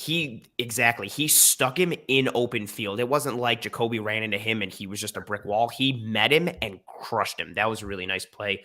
Milano had a couple nice plays. Klein had a nice deflection that led to the Micah Hyde interception. And overall with the front seven, I don't want to say this is what I expected from the Bills, but it's kind of what I expected from them. They are, like what I mentioned earlier, like it's hard to be gap sound and have proper run fits on it. Thomas' comment here, like the Patriots are really, really good at misdirection. So, I need to see a bit less biting on misdirection. I agree. I'd prefer that. It's tough. The Patriots are really good at it. They're very, but very here's good the thing. So like with that, the when you see misdirection like that, I completely agree. I just hope when Edmunds gets called out for that, people also talk about how Taron Johnson also completely got fooled and Dane Jackson got completely fooled and Matt Milano. That no one ever seems to point out that 5 guys got, but 5 guys. Or if you watch a whole game of Darius Leonard or Fred Warner or just going and seeing the kind of guys, Bobby Wagner, like great linebackers also bite on misdirection and they're not gap sound on every single play. It's just that we're so critical that anytime Edmonds does something that's not where he's supposed to be, it's really, everybody jumps on him. He had a really good game today. Yeah, I think as of right now, like we'd hope that he would make a leap into like a top 10 or top 5 middle linebacker. I think he's still somewhere around like 12-ish to 15, and he's got some games and moments where he looks like he's a top 7 guy, and then he's got some other games and moments where he looks like he's in the bottom 20s, and it's that inconsistency that you want to see him knock down on. But I thought his bad plays today, much like the defense as a whole, their bad plays were things where the Pats executed better than they did, or it was a mismatch that they took advantage of. That's also a big thing too, right? Like we mentioned earlier, the other team that you're playing is also a professional football team. They also get coached. They also get paid too. Correct. They would also like to win the football game. They are also trying to take advantage of your weaknesses and amplify their strengths. And the ability of Mac Jones is an advantage for the Bills defense holistically and collectively, right? He cannot push the ball downfield. He doesn't have the arm strength for it. He's smart and he's heady and he's accurate, but the Bills are good in that short and intermediate area of the field. And because Mac can't push it downfield, the Bills have the advantage with what they have on the back end. But in the box, just pure box play, the Pats have the advantage with their offensive line, their scheme, and their strategy versus the Bills' defensive line and linebackers. So it's advantage New England. That being said, I thought the Bills made some plays today. I thought they gave up some plays today in that front seven, but it's all about kind of what I expected because it's hard to be consistently gap sound over and over and over and have proper run fits. And out of everybody in the box play, Edmonds had a couple nice sticks. Ed Oliver had some nice plays where he just blew up dudes on the line. But again, that's, knock on wood, something we've come to expect almost like every week from him. Harrison Phillips, like you mentioned, Greg, he has some nice plays at the point of attack. He is, again, much like last year, having a strong December. To that play out on the sideline to be in position to when he stuck the hell out of I think it was Bolden. I don't know, it was Bolden or Harris. But like when I saw who it was, I was like, how did Phillips get all the way out to the sideline that fast to be ready to meet him? It was crazy. Great. I want to mention this comment here from Charles. Regardless of what we expected coming into the year, all that matters is the Bills are playing their best football now heading into the playoffs. How long have we been saying that? Great comment. How long have we been saying that? Yes, absolutely. And building up confidence in areas and players that you need to have that confidence going into the playoffs. So here, one last comment here, Aaron, before you take us into the DBs, A. Brennick saying, should the Bills blitz more? I think they missed some opportunities on passing downs to send some additional pressure.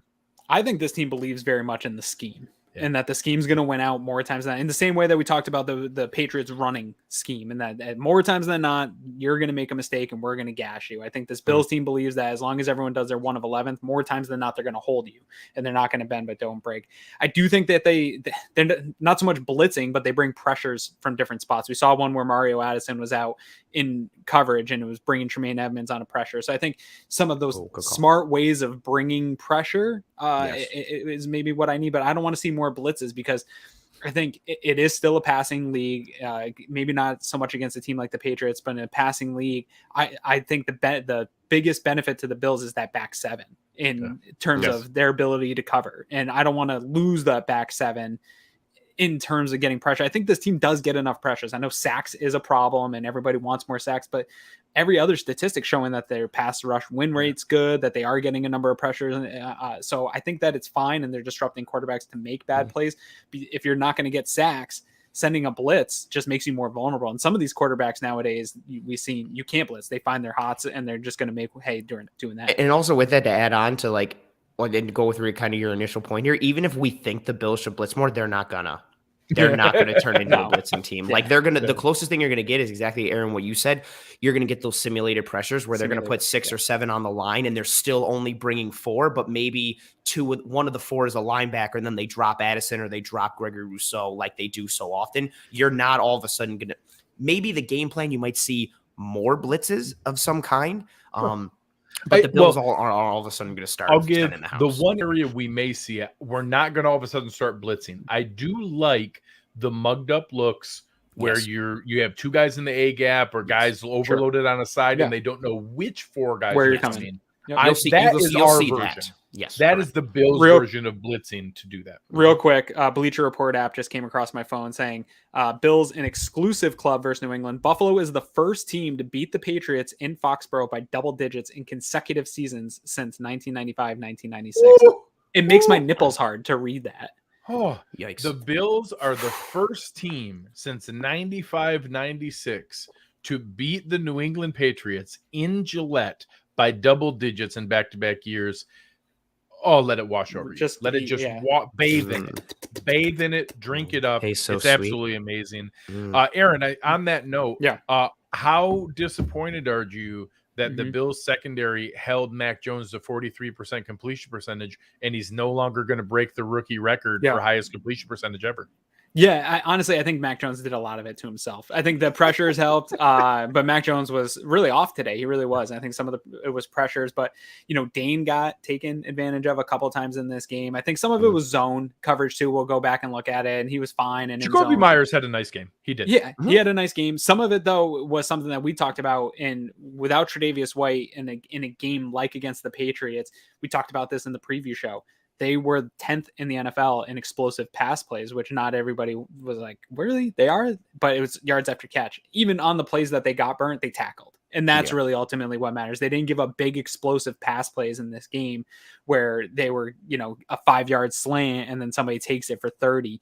You didn't see that in this game. So even if you're going to get beat as long as you tackle, people were giving my guy Levi a hard time over that dropped interception. But dude, Bills wide receivers have dropped that same pass. That's over the shoulder tracking direction. Oh, that's a super, super hard catch. We think it's easy because we see it every week by wide receivers, but tracking a ball is hard in the NFL. So it's hard for a receiver, let alone a DB. Yeah, I'm not super mad at it. Here from My Name is Jeff. The moral victory against Tampa is starting to remind me of the Giants' moral victory versus the Patriots some years ago. Absolutely. Love seeing hanging late, and then it all of a sudden mattered later. I got in the killed Super on Bowl. Twitter for saying that there was something to take away from that. And because you were being soft. You're soft. You're so soft. I'm just not sitting as a moral victory. Just an FYI, Aaron, since you made that comment, the Bills have won those games 64-35. Yeah, so pretty soft. It's all about playing and ball at the right time. And another thing that Giants team did after that Patriots loss was start to establish different parts of their game. Hard nipples. Start to establish different parts of their game that were struggling earlier in the year and gaining that confidence. And one thing I think, not to get too off topic, we're seeing that with Devin Singletary, getting Devin Singletary involved in this offense. And again, not a huge box score game for him, but having that option out of the backfield and a feature back in your offense, I think is going to come in huge. If they can continue to build his confidence going into the playoffs, I think that's going to be something that pays off long term. But as far as these DBs, Poyer and Hyde had a great game. And the cornerbacks played fine. And I think that they knew if the ball got in the air a couple times that they were going to get their hands on a couple of them in this game. And they did. They turned it around, got their hands on a couple. And that made really all the difference in this game, especially keeping them from scoring at the half. If they go down in the half and they'll even get a field goal, that would have been something that changes the way the rest of this game is played. So, Anthony, do you think that the fact that Tyrann Mathieu gets to play next to Daniel Sorensen is what makes him look so good, and that Poyer playing next to Hyde is why they lose out on votes because nobody can decide who's better? I legitimately think that plays a role. It goes back to, I remember being, I'm a Miami Hurricanes fan, as we know, and I remember that undefeated Miami team that won the Natty. Everybody was talking about interrupt Anthony thank you so for much, money. Ted. I love it. No, of course. It's good to interrupt us and pay us at the same time. I'll take it. That Miami team was the first time I heard of that when I was little, where it was like, well, no one from Miami is going to win the Heisman because they've got Ken Dorsey and Clinton Portis and Andre Johnson. And all these guys are killing it. And even a couple years ago, Mookie Betts won the AL MVP, but people were thinking, here we go. Interrupt me again. Here's a deposit for some. I'm not reading that one. He misspelled it. I actually like pimple tassels even better. I think that's actually somehow better than what he intended. But you got a down payment on some pimple tassels. You will see in like all pro or award voting of some kind. Like if you've got a loaded team or you've got a partner who's also doing well, I think it negatively impacts you, but it positively impacted their play today. Hyde and Poyer looked really good. Levi and Dane were above average and serviceable again today. And here's another point too for everybody on that fire McDermott train and track and everything like that, right? Granted, you've got a multitude of coaches and there's a lot of variables, but this Bills secondary is very good, right? And even if we just talk about Hyde and Poyer, right? Yeah. Hyde was a jack of all trades, mainly nickel guy in Green Bay. Poyer was an afterthought and released by Cleveland. Levi Wallace was an undrafted free agent that walked on at Alabama and earned a starting spot. Dane Jackson was a 7th-round corner. And the Bills have one of the Taron best Johnson, 4th-round pick. Oh, there you go. Yeah, out of Weber State, if I recall. There you go. The Bills are one of the best secondaries in the NFL, and a lot of that has to do with coaching, because it sure as hell isn't talent, because only Tre'Davious White is the only one who has a, I guess, like acquisition, like high capital, because they used a 1st-round pick on him. There you go. Boom. That was the word I was looking for. So they get coached up really well. They play together well. It's nice that they've come together and have not been a vulnerability like it potentially could be. Losing Tre'Davious White is huge. I know the Pats' weaponry isn't where, a lot of the better teams are, but Kendrick Bourne can still go. Jacoby Myers is scoring touchdowns on an awful lot of teams. Yes, he was. Jonnu Smith can move a little bit, so it's nice to have what the linebackers can do in coverage, but just another game where Dane and Levi show Lauren's up as always awesome. By the way, Lauren is awesome on Twitter too, and always a consistently great supporter. Is the Jerry Sullivan question proving to be more motivating, more motivation for Poyer and Hyde than the Pro Bowl snub? It's a great call. We'll remember that. I just want someone to make a video of that, of just like the Bills winning things and just splicing it with Hyde's like, okay, we'll remember that. So now switching over, our friends over at Uncle Jumbo's, I've obviously responsibly enjoyed some lovely Uncle Jumbo's Bombsicle tonight. I've enjoyed the new Niagara Frontier Bourbon Whiskey. It's been fantastic. Make sure you go check them out. Lots of people enjoyed that for the holidays. Get yourself ready for your New Year's Eve festivities. Get yourself some Uncle Jumbo's to be able to go there. There's a lot of different directions we can go today. Rightfully, I think Josh Allen deserves to be in that conversation. But I'm going to give it again to Isaiah McKenzie. He's my spotlight player, and just the way that he stepped up in a huge spot. Cole Beasley out, Stephon Diggs dinged up, Emmanuel Sanders digged up, Dawson Knocks needed to block. Josh Allen is the engine that runs this team. He is the entire offense. So it's no slight to him there, but in this spot, it was huge. And my player spotlight goes to Isaiah McKenzie. We'll start with you, Anthony. Who is your? I was going to say, give it to Anthony first, so I don't take his this week. Merry Christmas, Anthony. So much. Well, I was going to say McKenzie, but Greg took him. No, I'm just kidding. It comes down to either Allen, Diggs, or McKenzie. I really want to say, Greg, you nailed everything on McKenzie, so I'm not even really going to speak about him. I wanted to give it to Diggs potentially because of him gutting through a potential leg injury, that elbow issue. I wanted to jump out of my seat and fight Miles Bryant when he suplexed Diggs, and I thought he hurt his elbow or broke his collarbone. I was worried about the collarbone or the shoulder. And then Charles Davis, to the point we were talking about earlier, was like, they usually throw a flag, but he doesn't because Diggs doesn't land on his back. Yeah, I was like, shut up, Charles. Yeah. And then spends more time talking about like WWF wrestlers and yes. Oh yeah, and thinks it's hilarious because he was on the same plane as Greg the Hammer Valentine. Ha ha ha. Shut up, Charles.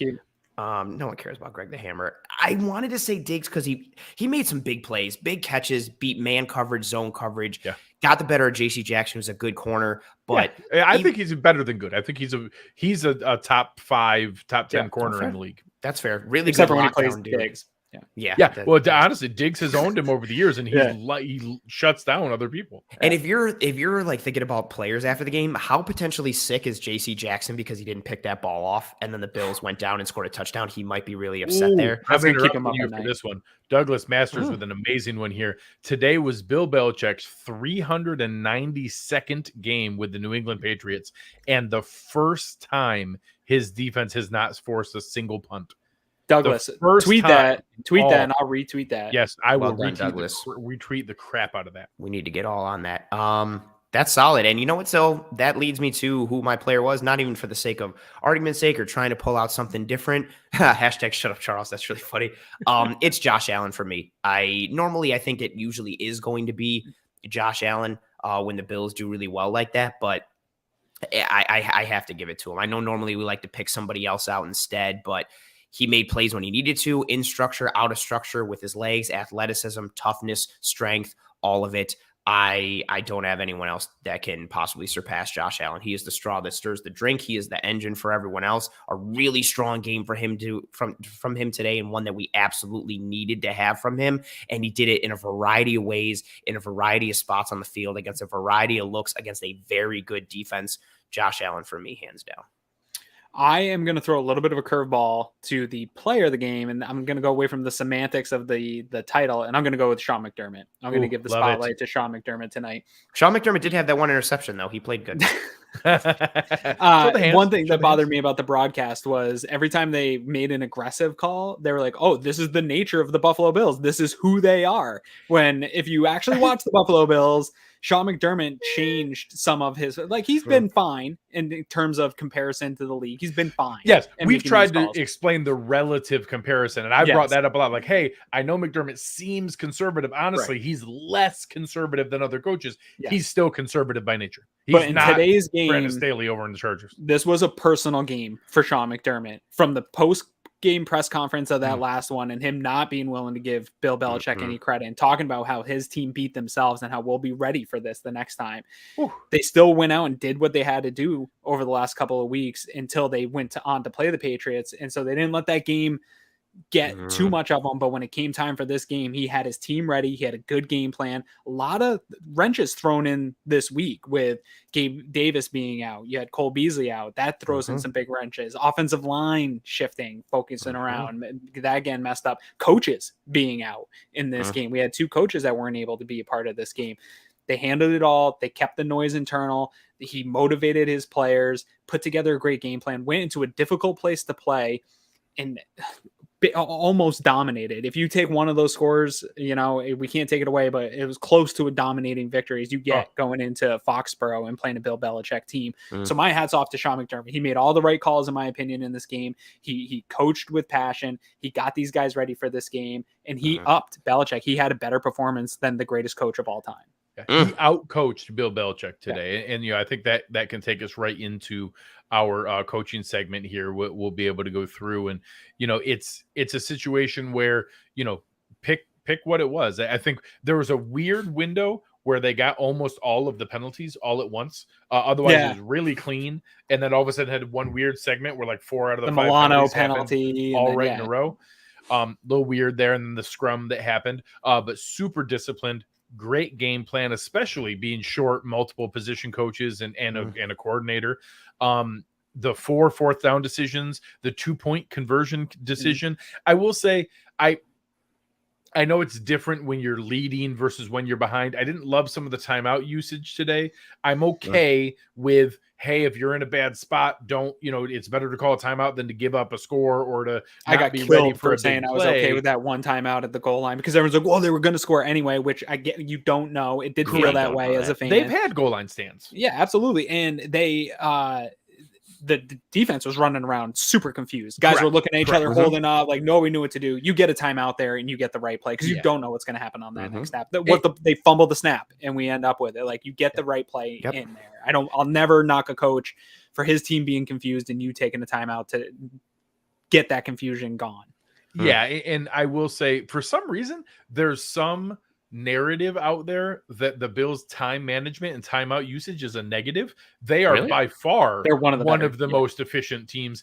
It's hard to do exact metrics, but the ones I've seen have them in the top 3 or top 5 in the NFL in timeout usage and how consistently they have their timeouts available at the end of the first half and second half, how consistently they use them in the right spot. Every once in a while, like, oh, hey, that one should have been before the 2-point. Every coach does. You got to look relatively, though. But yeah, compared to other coaches, they are actually exceptional at their timeout usage, which made today stand out so much. There's ways to get timeouts back, to take time off the clock. Like, you can get out of bounds. You can there's other ways. Like, timeouts aren't this one finite thing where once you're gone, you can never stop the clock again. There is other ways. So, like, even if you make a mistake, it's not always a terrible thing and waste of a timeout. I want to give my coaching shout out here. Taylor with a great comment. What a difference a win makes. Feels so alive. You're not wrong. I want to give my shout out to Brian Daboll. I know that he gets crushed a lot. I've gone on a lot of rants about how there's this weird subconscious thing that because it's easier for us to put ourselves in the shoes of a coach and a decision maker and a play caller than it is to put ourselves in the shoes of Josh Allen. We can't actually comprehend what that's like. We've somehow then make it easier or less complicated or less difficult. And that, I know what I would have done after you see what would have happened. So he gets crapped on all the time. We conflate bad execution with bad play calling. Yes. Way Yes. too much. Yes. Like, All just because the the time. result is bad and it didn't go the way. I heard people calling about play calling after that red zone where they did turn the ball over on downs. That's a poor execution. Emmanuel Sanders had a touchdown. He dropped the touchdown. It was right in his arms. And dropped it. Of course, everybody after you don't see it work was like, oh, well, why didn't we just do a quarterback sneak? Why didn't we run the ball? People have been bitching about them running the ball in the red zone for the last 16 weeks. And now because it doesn't work, you want to run the ball. And by the way, they made the right call because they did a rollout. They were in a position where Josh could run it. And just like the one that was the huge 4th down conversion, where they had the defender in the right spot. This time, Josh didn't juke him and saw Sanders open. Otherwise, he could have tried to run and was going to be there to be able to do that and to get into that position. Puts the ball right on Sanders' chest, 2 hands on the ball. He makes that catch 9 times out of 10. And you're in a spot where everybody's praising the play call, but now all of a sudden, oh, what an idiot! Why didn't we quarterback sneak QB it? sneak didn't work later in the game on a 3rd and third one. Douglas Masters bringing the fire again. From ESPN Stats and Info, Josh Allen joins Peyton Manning, who did it 3 times, as the only players with multiple 3 passing touchdown games at New England under Belichick since 2000. That one's fantastic. But again, my coaching shout out here goes to Brian Daboll. I love the jet motion. I love the incorporation of Isaiah McKenzie. I love Josh Allen under center taking some of the play action rollouts that he had. I like that he still sprinkled in some of the read option stuff that they had there. They even did the one, I like the read option with the follow that they had there to be able to go towards it. I like keeping Knocks in as a blocker. That was not something I expected, and that was something New England didn't expect because that hasn't been Knox's forte to that point. Taylor asking your hip, we've been sandbagging this offense the whole season. I don't think so. And Jordan here saying, Josh said after the game, the Christmas gifts he got the O-line is why they played better. That means more super chats, better post-game show. Jordan is a genius. That's exactly how it works. That is exactly it. And one more here from Thomas Mulcahy. To be fair, Sullivan retweeted a comment about the Bills embarrassing the Patriots defense today with a here. Shouts. I've never seen one guy try to stay relevant from one thing so much. Just like, oh my God. One thing I'll give Jerry some credit for is, as much of a troll as that guy is, and I can't stand the way he thinks about this. He's always looking for the negative. He's never blocked me in all the years that I've gone at him. He will aggressively. He takes the smoke, and when he's totally at the, like when players are coming at him and stuff, he can take it. So he can dish it out and he can take it. Yeah. So I'll give him some credit for that. Anthony, where do you want to point your attention for today's coaching? Dable and the offense. I really want to go back and see. I can't wait to I'm going to rewatch this game so many times. Yeah, it's going to be a fun rewatch. Get some of those nipple tassels. I've already got a bunch. Pipple tassels. Pipple tassels. Yeah, I've already got too many. But I want to watch the all 22 to really confirm what I think already in my brain, which was just the variety of looks in terms of alignment and personnel usage that Dable had, the motion, the play calling, and actual schemed up touches for certain players in certain areas. I mentioned the that's funny from Lauren. Breaking news: the Aloe Black confirms this song "I'm the Man" was actually written about Josh Allen. That's a good breaking news piece. It just seemed like the Bills had a really good game plan offensively coming in against a Patriots defense that, by many metrics, including DVOA, which we are big fans of here, is a really good defense, and they're well coached and they execute well. And the Bills came in and had a game plan to keep that defense off balance, given what they had available, which was not a full cabinet of supplies with Davis and Cole Beasley and the offensive line and everything they had going on. And for them to put a game plan together with not being able to have a full complement of weapons and then still having a game plan that kept New England off balance, it seemed every single drive. Having no punts is something that is literally unheard of. I mean, this was his 392nd game for Bill Belichick, and he's never had a team not punt against them. And it's not like they didn't punt because there was like 17 turnovers or some ridiculous stat where it was like, well, because the Pats dominated so bad and they got all these turnovers and then the other team had to go for it on yada, yada, so on and so forth.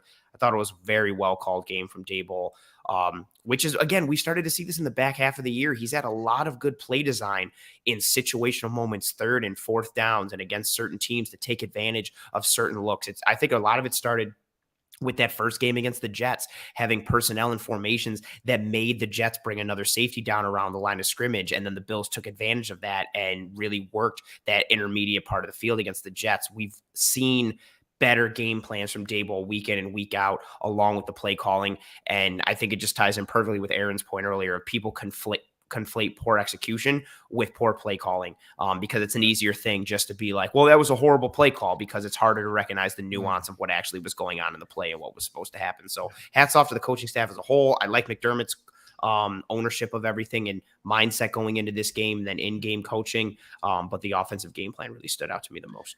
Appreciate we got some Colts fans in the chat having a good time. It's a great day. So Dwayne asked, we did comment on this earlier, how frustrating it was for the announcers' bias to show. Yeah, Charles Davis had a rough day. One final thing here before we close out the special teams. Honestly, huge win for the Bills in special teams. The Bills not having to punt, not having to make punt, that look good. pretty amazing. But the Patriots consistently are one of the best graded special teams. Is something that Belichick prides himself on.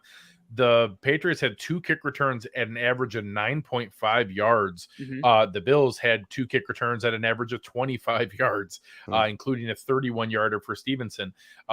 Stevenson averaged 11 yards per punt return with a 15-yarder in there. 11-yard average is really nice. That's a really solid average. Tyler Bass made all 5 kicks, 2 field goals, 3 extra points. Matt Hawk only held the ball. He caught it from Reed Ferguson, put it down, and made all 5 kicks. Never punted once. All pro holder, right? All pro effort today.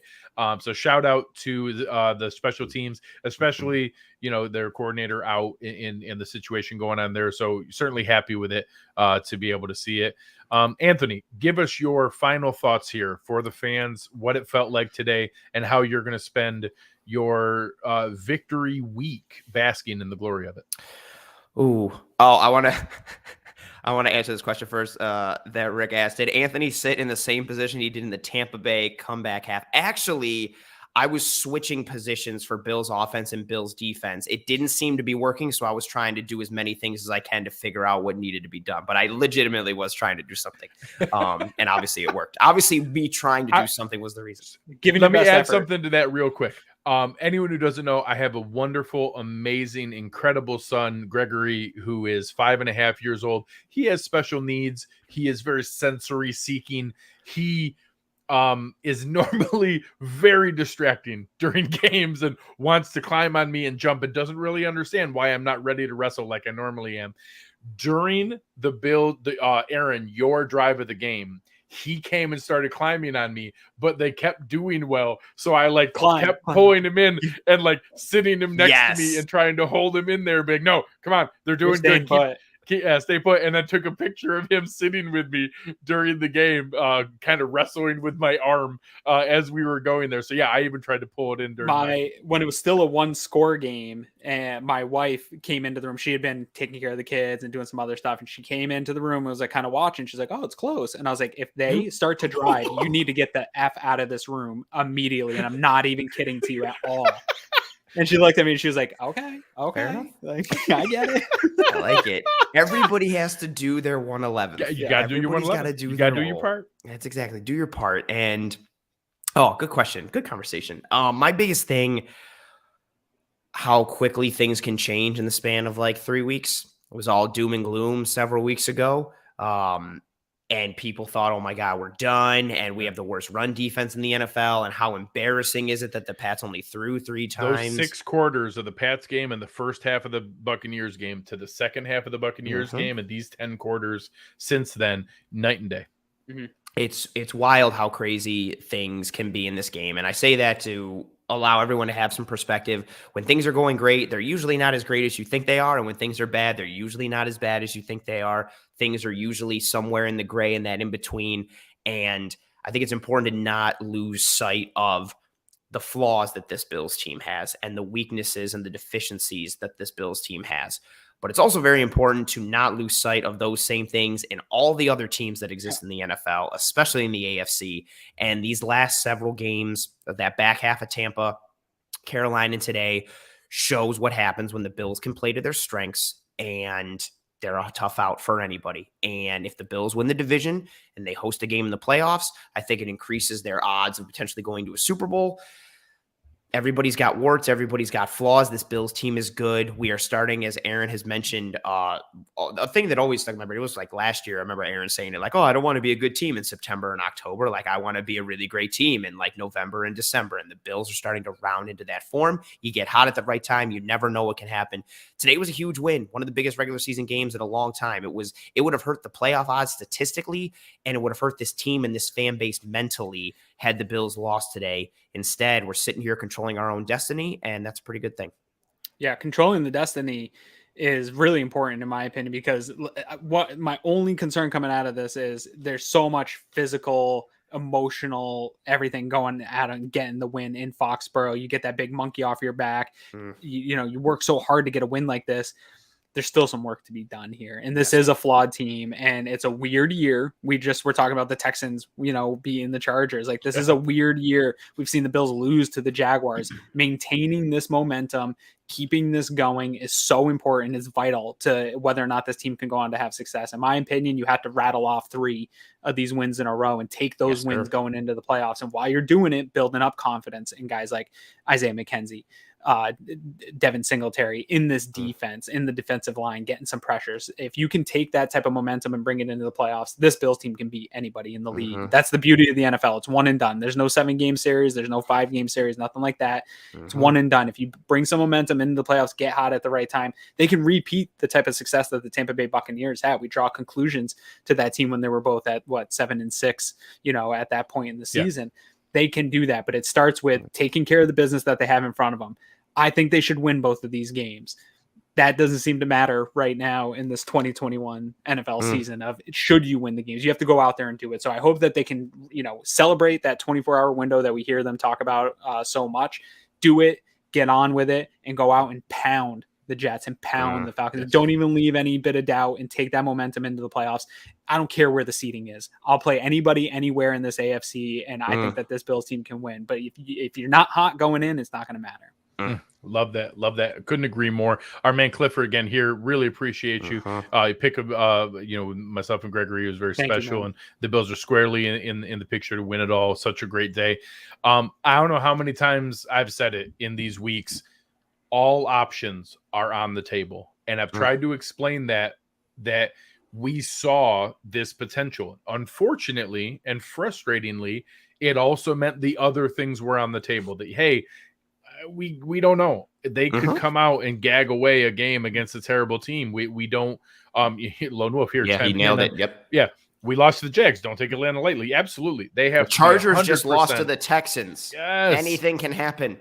Teams that need wins against teams that are looking to next year can still lose those games. Ned Ryerson here. Happy New Year, gentlemen. Appreciate you guys. Appreciate you so much, Ned. You guys are a consistent supporter. It's so important. Yeah, Michael here, list coming in from Facebook. None of this nonsense matters unless the Bills win their next 2 games. Absolutely. 100%. Got to stay focused. They got to be ready. It's not, they don't have to win both to be able to make the playoffs, blah, blah, blah. They can still get in. But either way, those are great examples of what we're talking about. If the Bills show up, if the Bills are playing their A game, if the Bills are prepared and focused and ready, they can beat every single team in the NFL. They are capable of beating everyone. They've already done it once against the Chiefs. They can do it again. They already did it once in the second half against the Buccaneers. They can do it for a whole game.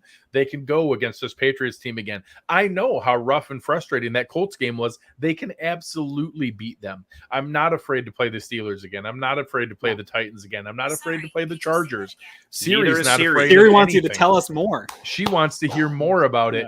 The Bills are in a position now where they control their own destiny. They are ready to be able to move forward in the way that we thought they could. Did we expect it to be because they were 9-6 and needing to get hot down the end of the stretch? No. Did we think that it was going to be because they had to come back and be able to do these things? However, what's more important?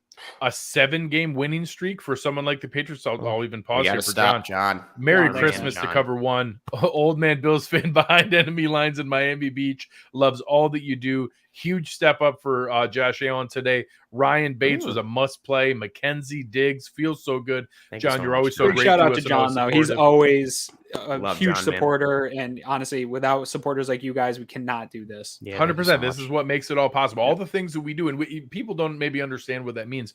All the things we do to research that cost money, all the things we do to break down film, to have access to sports info solutions, to have all the different things, they all cost money. So we reinvest virtually all of the money that you guys send to us and do, and that we able to make on here to be able to give a better product to you guys and be able to show more. So that's what matters so much about these things. It makes it, that's why we're informed. It's not just because we're, smart people. We spend a lot of time and effort being able to Most research everything those else in my things. life, I just bullshit my way through, but I do take time to do this right. Yeah, we actually do prepare and research to get ready. So appreciate you so much, John. And what I was closing out there with my final thoughts was the situation where what would you rather be? A really impressive 7-game win streak in the middle of the season where everyone is praising you as the best team in the league and ready to go to the Super Bowl like the Patriots had before they just dropped 2 in a row to the Colts and the Bills, or getting hot at the right time and starting your win streak going into the playoffs because, yes, the Bills stubbed their toe. Yes, the Bills played some frustrating football. Yes, the Bills put themselves in a position where they had to get hot at the right time. But if they do, they can go on a run that nobody else can match and can beat anyone there. Absolutely, Lauren. Go Bills. A great way to end the show. Yeah, screw the Patriots. We appreciate it so much. Thank you to all of our sponsors. Amazing sponsorship. Again, marketing decision of the year, Colby Development picking this show to be able to sponsor.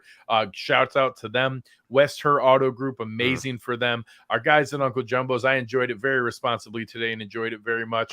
But on behalf of Anthony Prohaska and Aaron Quinn, I am Greg Tompsett. You've been listening to Cover One Buffalo, and we